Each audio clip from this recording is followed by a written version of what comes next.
Topic number 10.10 मानचित्र। सामाजिक अध्ययन में मानचित्र का भी महत्वपूर्ण स्थान है। इसके द्वारा छात्रों के सम्मुख अमूर्त वस्तुओं का ज्ञान मूर्त कर दिया जाता है।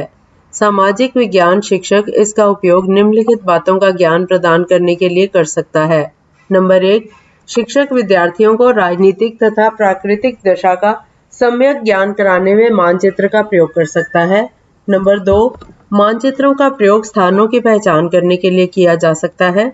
यदि आप सामाजिक विज्ञान शिक्षक के रूप में स्थानीय वातावरण के विषय में अध्यापन करा रहे हैं तो उसके स्थानों को निर्धारित करने में इसके द्वारा सफल होगा तथा उसकी भौगोलिक स्थिति को समझ सकेगा। नंबर 3, मानचित्रों द्वारा क्षेत्रों का तुलनात्मक ज्ञान दिया जा सकता है। नंबर 4, मानचित्रों द्वारा किसी स्थान के भौगोलिक संबंधों को प्रदर्शित करने में सहायता मिलती है। नंबर 5, मानचित्रों का उपयोग सामाजिक विज्ञान का शिक्षक भौगोलिक, ऐतिहासिक, राजनीतिक तथा आर्थिक परिवर्तनों को दिखाने के लिए भी कर सकता है।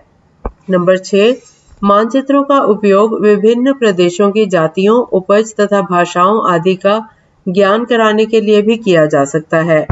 और अब मानचित्र के प्रकार। नंबर 1, पाठ्य पुस्तकों के मानचित्र। नंबर 2, चित्रात्मक मानचित्र। इनमें विभिन्न वस्तुओं, इमारतों, स्मारकों तथा स्थितियों के चित्र प्रस्तुत किए जाते हैं।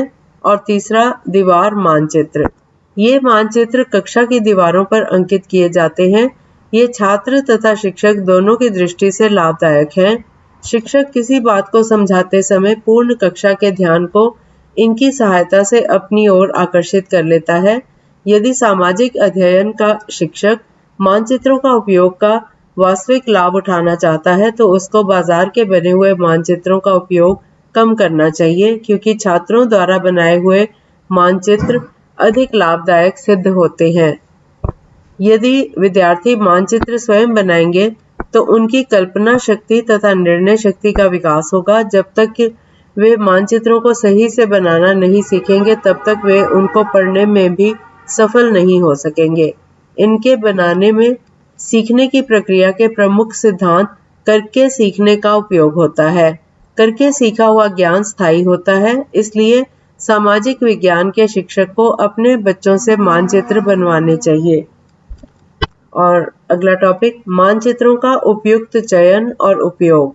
चित्रों का प्रभाव उनमें उपयुक्त चयन और उपयोग पर निर्भर करता है। अपने अनुभवों के कारण बालक प्रायः गलत धारणाएं बना लेते हैं। उपयुक्त चित्रों द्वारा इन गलत धारणाओं को दूर किया जा सकता है। विषयों के उपयुक्त चयन एवं उपयोग में निम्नलिखित बातों पर ध्यान देना चाहिए। नंबर 1, किसी भी अध्ययन सामग्री के चयन की भांति कक्षा के लिए चित्रों के चयन में यह ध्यान रखना चाहिए चयनित सामग्री या मानचित्र विद्यार्थियों की आवश्यकता पूरी कर सकेंगे। नंबर 2, श्रव्य दृश्य साधनों के समान मानचित्रों का चयन भी विद्यार्थियों के औसत स्तर के अनुकूल होने चाहिए। नंबर 3, छोटे बच्चों के लिए चुने गए चित्र तेज रंगों वाले होने चाहिए और उनमें विवरण अधिक नहीं होने चाहिए। नंबर 4, शिक्षण के लिए उन चित्रों का चयन किया जाना चाहिए जो बच्चों के समक्ष वस्तुओं का यथार्थ रूप प्रस्तुत करें। नंबर 5, चित्र का चयन करते समय चित्रगत वस्तुओं के आकार की ओर भी ध्यान देना चाहिए। नंबर 6, कक्षा में दिखाए जाने वाले चित्रों का आकार इतना बड़ा और स्पष्ट होना चाहिए कि वे सभी छात्रों को साफ साफ दिखाई दे। नंबर 7, चित्र का उपयोग करते समय उसे उचित स्थान पर रखना या टांगा जाना चाहिए। चित्र को हाथ में लेकर प्रदर्शित नहीं करना चाहिए। Topic number 10.11 globe.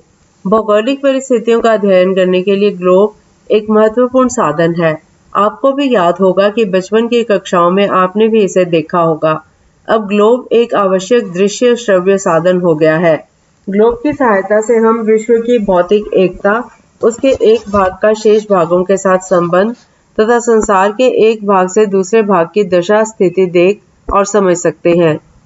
ग्लोब की सहायता से अक्षांश और रेखांश या देशांतर, समय परिवर्तन और ऋतु परिवर्तन सरलता से समझे जा सकते हैं। ग्लोब 3 प्रकार के होते हैं। नंबर 1, राजनीतिक ग्लोब। नंबर 2, भौतिक राजनीतिक ग्लोब। नंबर 3, स्लेट पृष्ठीय ग्लोब। प्राइमरी कक्षाओं में राजनीतिक ग्लोब का उपयोग किया जाता है। इनमें न्यूनतम विवरण दिए रहते हैं। ऊंची कक्षाओं में भौतिक राजनीतिक ग्लोबों का प्रयोग किया जाता है। इनमें उच्चावस्था अथवा रंग की सहायता से ऊंचे भूखंड दिखाए जाते हैं। स्लेट पृष्ठीय ग्लोब सभी कक्षाओं के लिए उपयोगी होता है क्योंकि विशिष्ट आवश्यकता के अनुसार इस पर मानचित्र खींचा जा सकता है। सामाजिक विज्ञान के शिक्षण में ग्लोब अत्यंत आकर्षक तथा उपयोगी उपादान है। इसके द्वारा हम पृथ्वी के आकार का ज्ञान सरलता से दे सकते हैं। ग्लोब द्वारा उन सब बातों का स्पष्टीकरण सरलता से किया जा सकता है जो एटलस तथा दीवार मानचित्रों से नहीं किया जा सकता। वातावरण का मानव के साथ क्या संबंध है, इसका स्पष्टीकरण ग्लोब द्वारा सुगमता से किया जा सकता है। पृथ्वी की आकृति तथा उसकी गति, ऋतुएं आदि बातें जो संपूर्ण पृथ्वी पर निर्भर हैं, बिना ग्लोब की सहायता से नहीं पढ़ाई जा सकती। इसीलिए सामाजिक अध्ययन के शिक्षक का यह एक महत्वपूर्ण उपादान है।